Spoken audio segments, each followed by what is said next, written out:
Hello everyone, welcome to my new video chess lesson. In this lesson we will talk about various Bishop Endgames. If you want to see some specific content in my lessons, please place the comment below my video on YouTube, and also don't forget to like, share and subscribe to my channel. You can also check out my latest videos, and information about that you can get in right upper corner. In this position here, white is a pawn up. And of course, white wants to win the game, while on the other side, black has very unique goal, simple goal, he wants to make draw. The problem for white is that he can keep his g6 pawn alive only if he keeps his dark square bishop on diagonal a1, h8. On the other side, if white wants to win the game, he must win black's pawn on b5. That's why black will play king c5 to attack the pawn. But of course black plays b4, and now the pawn is defended by his bishop. In order to win that pawn, now white must play bishop c5 and attack the pawn once again.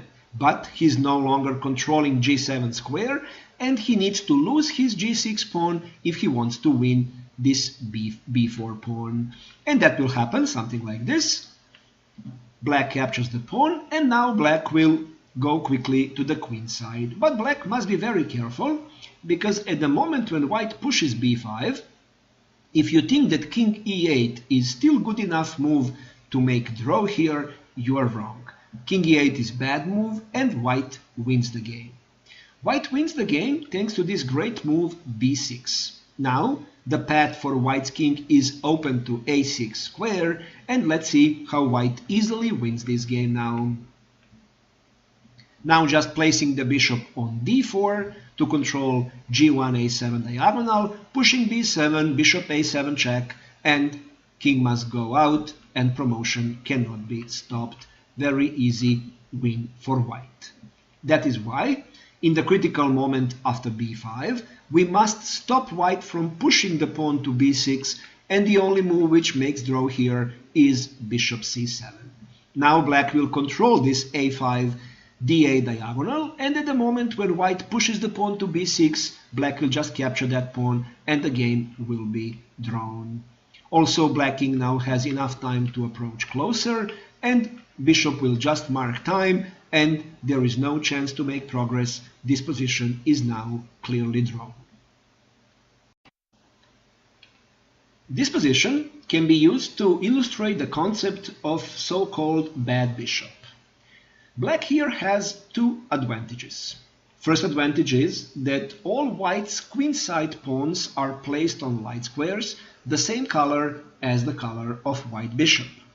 And second advantage is that black's king has an excellent post on e5 squares.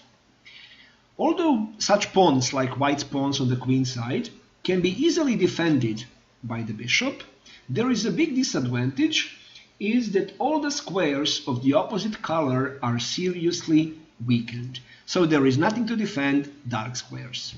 If you take a look at black's queenside pawns, all of them are on dark squares and they can control dark squares, while bishop can, for example, control light squares if needed.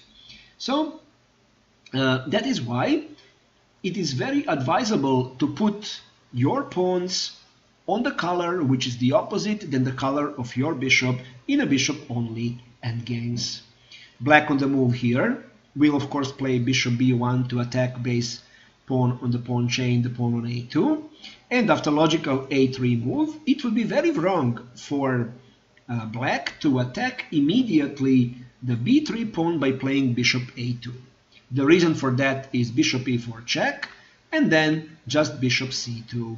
And now we see how this bishop on a2 is actually trapped, and there is no way now to make any progress for black. Most likely black will even lose this game, because if black plays a5, white will respond with a4 and approach closer with his king and win this bishop.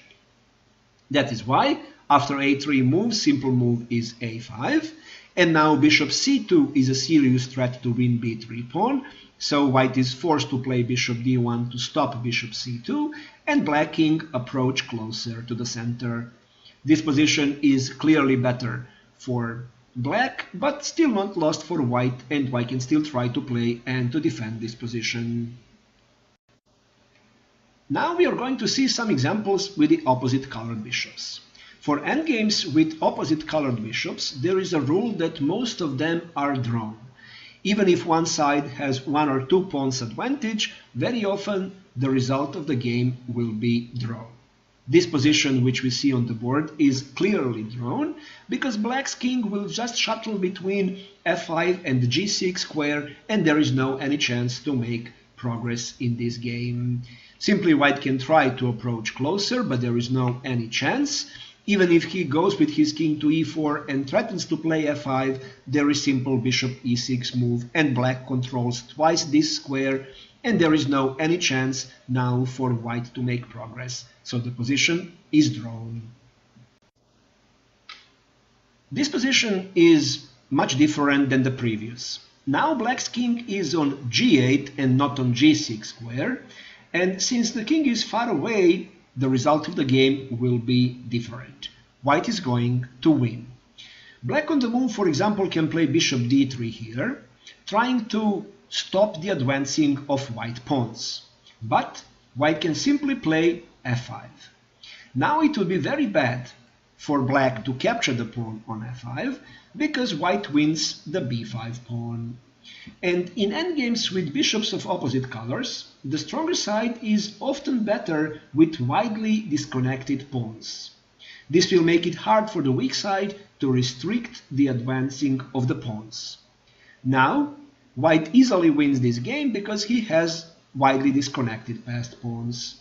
After bishop c2, simply king c5, king f8, and obviously here black is not able to control both of the pawns. White easily wins the game. That is why, after f5 move, black can just wait and play king f8.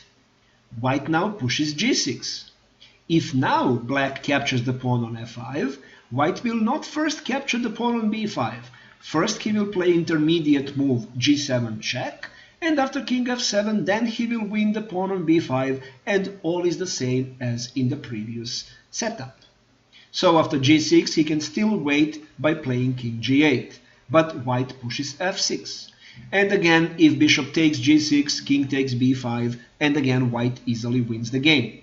And if black plays king f8, now there is easy and straightforward win for white just by playing bishop d6 check, and now after f7 nothing stops promotion and white wins this endgame. And this is the last position for today. This position may look like as a hopelessly drawn position, but white has a sequence of very surprising moves which will help him actually to create these widely disconnected passed pawns and maybe to try to win the game. The first move which white will play, of course, is king g5. And now white is offering to black this pawn on f3 square. But it is very bad for black to capture that pawn, because in this case white will win the pawn on g6, and now white will also win the pawn on h5 after promotion, and then force bishop a8, king takes h5, and now look how in this position white has again two widely disconnected passed pawns, and this is of course easily winning position for white because it's not possible to control both sides with black's pieces. But that is why it is almost forced now for black to play king f7 and control his g6 pawn. And this sequence of surprising moves starts now with f4. After f4, black can play, let's say, bishop f3. Then we promote a7 pawn just to distract the bishop. And after bishop takes, another excellent move, g4. Very strange move, but the only move which gives some chances to white to try to win the game. And now, however black captures, we push our pawn forward. If h takes g4, we play h5, and after gh5 we take on f5. Now we got two disconnected passed pawns playing against two connected passed pawns for black. There is some small chance for white to win the game. Also, if f pawn takes, we do the same. We push our f pawn forward and capture h5 pawn. Again, the same situation. That would be all about this video chess lesson.